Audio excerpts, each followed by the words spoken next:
오늘의 말씀은 마태복음 14장 19절에서 21절 말씀입니다. 무리를 명하여 잔디 위에 앉히시고 떡 5개와 물고기 2마리를 가지사 하늘을 우러러 축사하시고 떡을 떼어 제자들에게 주시매 제자들이 무리에게 주니 다 배불리 먹고 남은 조각을 12바구니에 차게 거두었으며 먹은 사람은 여자와 어린이 외에 5,000명이나 되었더라. 아멘. 한번 따라합시다. 예수로 채우라. 금년도 우리 교회 표어가 예수로 채우라입니다. 이번 새벽 기도는 채우라라는 주제를 가지고 말씀을 나누고 있습니다. 오늘은 우리의 인생을 한 해 동안 순종으로 채우는 그런 한 해 되기를 주 이름으로 축원합니다. 1차 세계대전이 일어난 후 독일이 프랑스를 점령하기로 마음을 먹습니다. 그런데 프랑스를 점령하기 위해서는 반드시 벨기에를 통과해야 되기 때문에 독일은 벨기에에게 우리가 프랑스로 진격하기 위해서 너희 나라를 지나가야 되니까 길을 좀 내달라 이렇게 요청합니다. 그러나 벨기에 당시에 그 대통령이 알베르 1세인데 자기 나라를 군인들이 지나간다는 것은 나라를 빼앗기는 것과 똑같은데 그럴 수 없다라고 생각합니다. 아무리 독일군이 무서워도 이 독일군들한테 전차가 지나가고 군인들이 지나가도록 그렇게 내버려 둘 수 없다고 생각합니다. 그래서 거절을 하죠. 그랬더니 독일군이 벨기에에게 보복을 하기 시작합니다. 전쟁을 선포하고 그러면 너희부터 치겠다 그래서 독일군이 벨기에를 공격하기 시작합니다. 사실 벨기에는 당시에 독일군과 맞서 싸울 수 있는 여러 가지 상황이 되지 않았습니다. 속수무책이었습니다. 저 독일군과 정면으로 부딪힌다는 것은 전멸을 의미하는 거라고 생각해서 알베르 1세는 고민과 고민을 하기 시작합니다. 그리고 드디어 많은 전문가들로부터 이런 조언을 들으며 이런 결론을 내립니다. 저 독일군을 막을 수 있는 유일한 방법이 하나가 있는데 그것은 벨기에의 최대 평야 지대를 바닷물을 끌어들여서 홍수를 만드는 겁니다. 그래서 독일군의 전차나 군인들이 지나가지 못하도록 하는 거예요. 그런데 이렇게 하려면 자국 국민들이 바닷물을 막고 땅을 일구어서 농사를 짓는 이 땅을 다 희생해야 됩니다. 독일군을 들어오지 못하도록 자국민을 희생시킬 것이냐, 알베르 1세는 고민에 빠지게 됩니다. 그럼 막 고민에 빠져서 백성들 때문에 이렇게 저렇게도 못하고 있는데 그때 백성들이 나서서 알베르 1세에게 뭐라고 얘기하느냐. 왕이시여, 그렇게 하십시오. 당신께서 나라를 지키기 위해서 얼마나 고민하고 얼마나 많이 기도하고 선택한 문제겠습니까? 우린 당신을 믿습니다. 설사 우리가 이 평야지대를 다 바닷물로 막아서 여기를 홍수로 만들어서 앞으로 한 6년 동안 농사를 못 짓는다 하더라도 우린 왕의 선택을 믿고 따르겠습니다. 그래서 알베르 1세가 그 백성들의 그 순하고 선한 순종의 마음을 담아서 말 그대로 16km의 넓이에 그리고 1m 정도의 높이에 엄청난 지역에 바닷물을 끌어들여서 그것을 전부 홍수지대로 만들어서 전차나 독일군이 지나갈 수 없도록 만들어서 결국은 독일군과 싸워서 이기게 된다는 거예요.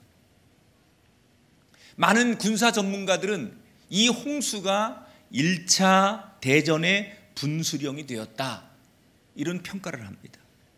여러분, 독일 입장에서 보면 벨기에는 어린 아이에 불과했습니다. 상식적으로 보면 벨기에는 독일을 이길 수 없습니다. 그런데 어떻게 이 전쟁에서 벨기에가 독일을 이길 수 있었느냐? 다른 거 없습니다. 백성들이 지도자를 믿고 순종했기 때문입니다. 기적은 언제 일어나느냐? 우리가 가진 것이 많고 능력이 있고 대단해서 기적이 일어나는 게 아니라 우리를 인도하는 만왕의 왕 되신 예수 그리스도 앞에 그분을 신뢰하고 믿고 의지하고 순종할 때 기적이 일어날 줄 믿습니다. 따라합시다. 순종을 채웁시다. 오늘 마태복음 14장에 두 가지 이야기가 나옵니다. 예수님이 마태복음 14장 정도 오면 많은 이적을 행하십니다. 그 중에 하나, 죽은 자를 살리시는 놀라운, 정말 예수님의 이야기 가운데 하이라이트, 이 마태복음 14장 전후가 예수님의 공생의 사역 가운데 가장 드라마틱하고 재미있는 이야기가 많습니다. 이때쯤이면 죽은 자를 예수님께서 살리셔서 그 예수님의 소문이 사람들에게 쫙 퍼지고 수많은 사람들이 예수님을 따르기 시작합니다. 한 번에 한 5천 명 정도가 예수님을 막 구름대처럼 따라다니기 시작합니다. 그러니까 어느 도시에서 예를 들어서 한 5천 명이 모여서 막 난리법석을 떨어보십시오. 여러 가지 피해를 주니까 예수님께서 안 되겠다 생각해서 그 5천 명을 좀 한적한 곳, 조용한 곳, 그런 곳으로 이 사람들을 데리고 가십니다. 그리고는 그 들가로 나가서 사람들이 없는, 피해 주지 않는 한적한 곳에 가서 예수님께서 정신없이 그 사람들에게 천국에 대한 복음, 말씀을 들려주기 시작합니다. 그런데 전하는 예수님도 듣는 이 군중들도 얼마나 신나게 전하고 재미있게 들었든지 시간 가는 줄 모르고 날이 저물었습니다. 여러분, 이게 별것 아니겠지만 사실 이 당시의 사람들에겐 대단히 심각한 문제예요. 왜냐하면 처음부터 계획을 하고, 야, 오늘 우리가 어디 여행 가는데 1박 2일로 갈 거야. 그러니까 가서 뭐 잠을 자려면 뭐가 필요하고 우리가 내일 올 거니까 어떻게 해야지. 그리고 준비하고 왔다면 문제가 안 되는데 따라온 대부분의 5천 명이 아무 준비도 안 하고 따라온 거예요. 그냥 예수님이 좋아서 사람들이 가자고 하니까 호기심에 막 사람들이 따라왔다가 예수님께서 동네에 피해를 주면 안 되겠다고 생각해서 이 사람들을 한적한 들에까지 지금 데리고 나온 입장이기 때문에 아무도 준비도 안 하고 뭘 준비도 안 하고 그냥 나온 사람들이에요. 날은 어두워지는데 그냥 되돌려 보내면 무슨 일이 생길지 몰라요. 더군다나 지금 말씀 듣느라고 제대로 식사를 하루 종일 못한 사람들이 대부분입니다. 그래서 배고픈 배를 움켜쥐며 다시 그 어두운 저녁길을 되돌아간다는 것은 예수님으로서는 마음이 아프고 용납이 되지 않았던 것 같아요. 그래서 사람들을 돌려보내기 전에 예수님께서 제자들에게 근심스러운 얼굴로 혹시 이 주변에 먹을 게 있으면 우선 좀 준비 좀 해봐라, 다 한번 동원해봐라, 그렇게 부탁하시죠. 겨우 구한 게 유명한 빵 5개, 물고기 2마리, 어린아이의 도시락 하나를 준비합니다. 그런데 그 다음에 놀라운 얘기를 예수님께서 하십니다. 그 작은 도시락 하나를 가지고 이것을 사람들에게 우선 나누어 주어라. 한 명이 먹기에도 부족한 이 작은 식량을 수천 명에게 나누어 주라니 제자들은 당연히 누구도 이해가 되지 않습니다.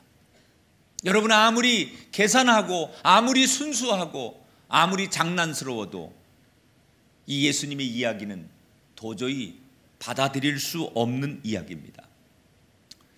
그런데 여러분, 놀라운 그 다음 장면이 있습니다. 이 제자들이 말도 안 되는 이 이야기에 그냥 순종을 합니다. 그런데 어떻게 된 줄 아십니까? 19절 20절 화면을 보시고 읽어보세요. 시작.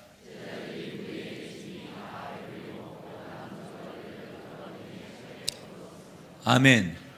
여러분의 인생이 올해 이렇게 되시기 바라고, 여러분의 일터와 생업이 이렇게 되길 주 이름으로 축원합니다. 다 배불리 먹고도 12바구니가 남는 기적이 여러분의 인생에도 있기를 주 이름으로 축원합니다. 자, 어떻게 이런 기적이 일어났을까? 첫째, 예수님이 능력이 있는 분이에요. 예수님은 못할 일이 없어요. 여러분, 예수님이 여러분 인생에 손대시면 기적이 일어납니다. 예수님이 여러분 자녀에게 손대시면 못할 일이 없습니다. 예수님이 여러분의 가정의 인생에 관여하시면 안 되는 일이 없습니다. 할렐루야. 예수님은 능력이 있습니다. 우리하고 다릅니다. 우리가 못하는 일을 예수님은 할 수 있습니다. 예수님은 창조주이십니다. 그래서 예수님께 우리 인생이 맡겨져야 하고 예수님 말씀에 순종해야 하고 예수님 뜻에 따를 때 기적이 일어나는 거예요. 예수님의 능력이 있으니까 이런 일이 일어나는 거예요. 우선. 또 하나 기적이 일어날 수밖에 없는 이유가 있습니다. 그것은 예수님이 무슨 말씀을 하든 그 말씀을 따르는 순종하는 제자들이 있었기 때문에 기적이 일어났다는 거예요.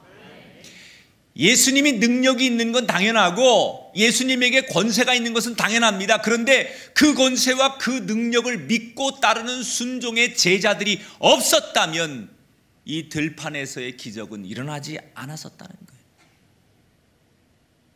우리가 한 해를 살다 보면 도무지 우리의 가슴으로, 우리의 머리로, 우리의 생각으로 이해되지 않을 때가 있습니다. 왜 하나님 나를 이렇게 인도하십니까?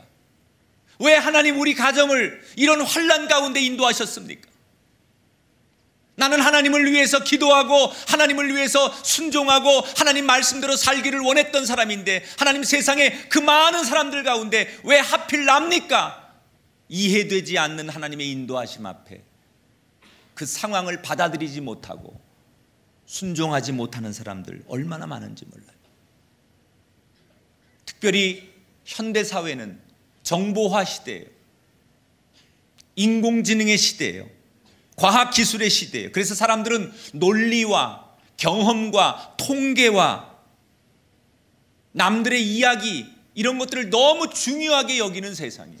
이 가치관이 팽배할 때 사람들은 그 상식과 과학과 인공지능, 정보 이런 모든 것을 종합해 볼 때 이해되지 않는 주님의 말씀 앞에 쉽게 순종할 수 없다는 거예요. 그게 유혹입니다. 여러분. 하나님이 우리에게 원하시는 것은 이해가 돼서 따르는 걸 원하시는 게 아니에요.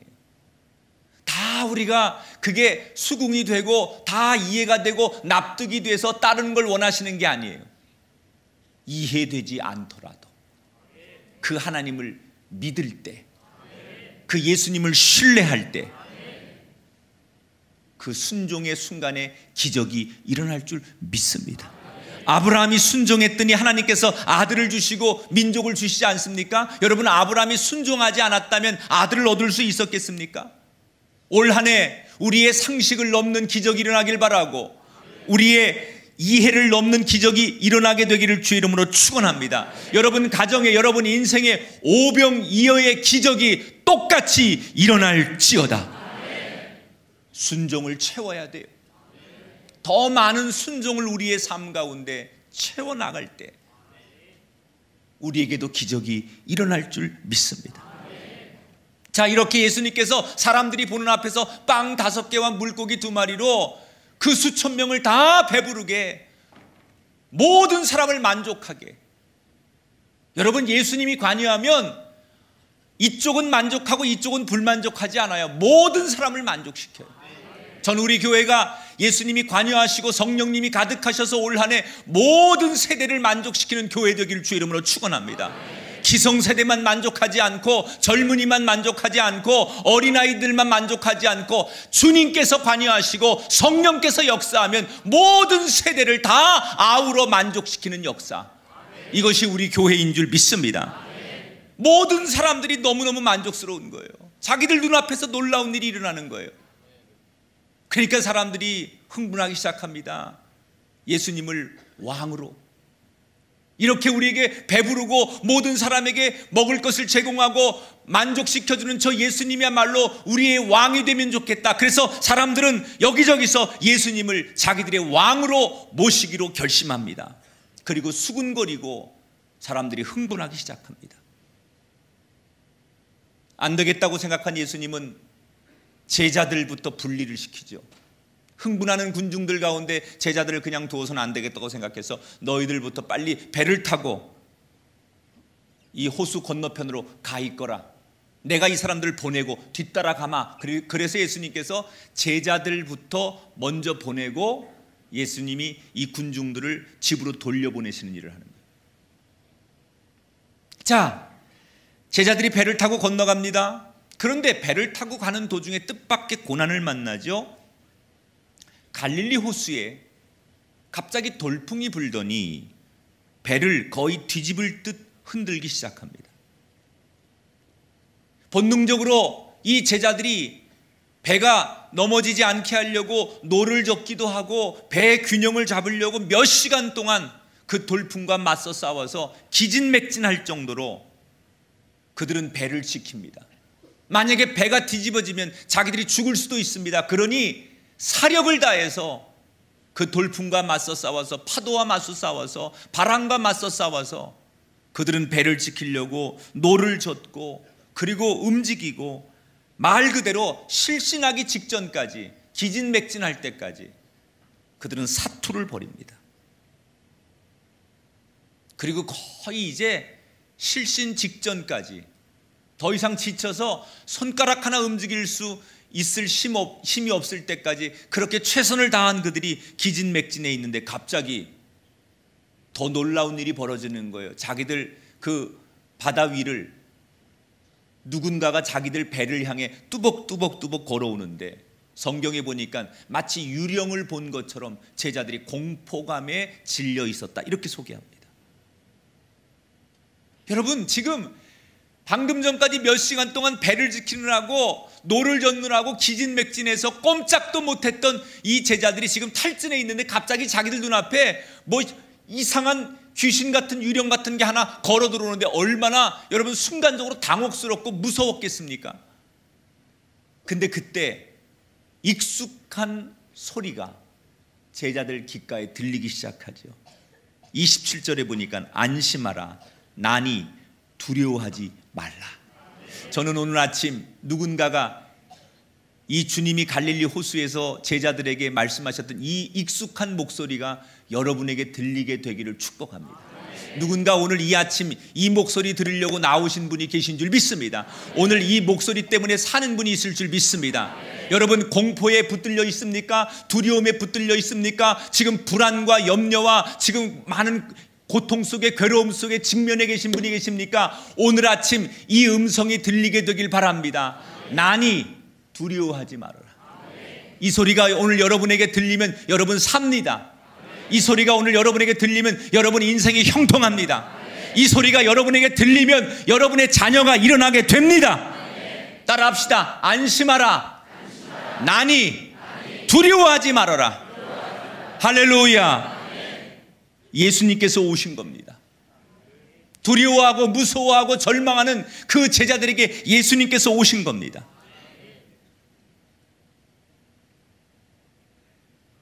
그런데 사람들이 지금 이 제자들이 이 상황을 쉽게 이해하지 못하는 거예요. 그런데 딱 한 명,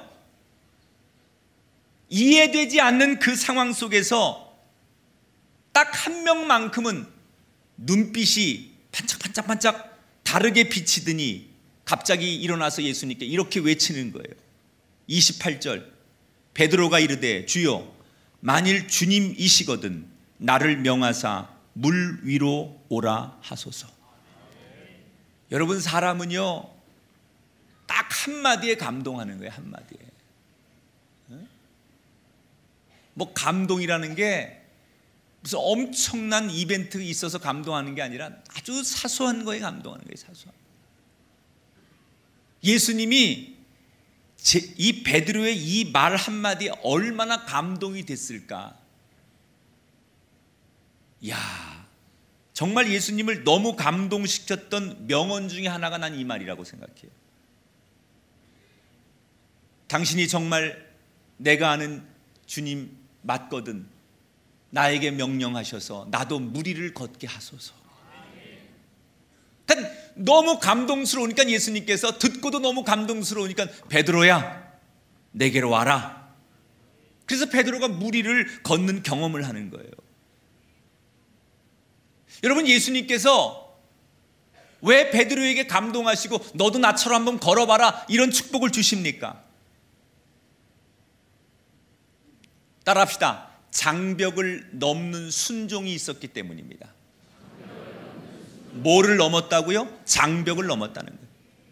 지금 현실의 장벽은 뭡니까? 자기들 앞에 돌풍이 일고 파도가 몰아칩니다. 배가 뒤집힐 것처럼 지금 파도가 출렁입니다. 심지어 자기들 앞에 유령까지 나타났습니다. 말 그대로 죽을 것 같은 현실, 공포, 두려움, 희망 없는 상황, 이게 지금 현실입니다. 그런데 갑자기 예수님께서 나타나셔서 내가 왔으니 안심하라, 이 말 한마디에 지금 내 앞에 놓여진 지금까지의 현실, 내 앞에 해결되지 않은 지금의 상황을 넘어서 그 예수님 말씀 한마디에 모든 걸 맡기고 믿고 순종했다는 거예요. 지금 베드로가 순종할 때 현실이 달라진 게 아무것도 없습니다. 여전히 배는 출렁이고 여전히 죽을 것 같고 여전히 기운 없고 여전히 바다 한복판이고 아무것도 달라진 게 없습니다. 달라진 게 있다면 내 눈앞에 예수님이 와 계시다는 것 이외에는 달라진 게 없습니다. 가난과 질병과 고통과 우리가 실패와 낙심, 달라진 건 아무것도 없습니다. 그런데 내 앞에 예수님 계시면 그 현실을 넘어 주님께 나가고자 할 때 이런 기적이 여러분에게도 일어날 줄 믿습니다. 새해가 됐지만 우리 젊은이들의 취업의 문제, 성적의 문제, 또 우리 여기 기성세대들이 가지고 있는 인생의 문제, 작년에서 올해로 2018년으로 바뀌었지만 뭐가 달라졌습니까? 아무것도 달라진 거 없습니다. 갑자기 며칠 사이에 한 주 사이에 여러분 인생이 확 새해가 됐다고 역전되지 않습니다. 현실은 똑같습니다. 그러나 뭐가 달라져야 하느냐? 내 현실은 바뀌지 않았지만 이 현실을 뛰어넘는 순종을 결단할 때 베드로의 기적이 저와 여러분의 기적이 될 줄 믿습니다. 신앙생활은 다른 말로 말하면 순종을 채우는 거예요. 신앙을 어떤 사람들은 뭡니까 이렇게 물어보는데 저는 그렇게 얘기해요. 순종을 채우는 거다. 순종을 훈련하는 거다. 오늘 이 말씀 앞에 한 해 동안 우리 순종을 가득가득 채우는 한 해 되기를 주 이름으로 축원합니다. 이해되지 않아도 우리는 늘 주님 앞에 나와서 순종해야 돼. 내 현실이 바뀌지 않고 현실의 장벽이 너무 높더라도 우린 주님 앞에 나와서 순종해야 돼요. 이 순종을 채우고 또 채우면 여러분의 인생에 올 한 해 성령께서 역사하시고 예수 그리스도께서 역사하시는 기적이 일어날 줄 믿습니다. 이 새벽 순종을 결단하시고 한 해를 내가 그렇게 살겠다고 다짐하시고 주 앞에 다시 한번 엎드리는 귀한 아침이 되시기를 주님의 이름으로 축원합니다.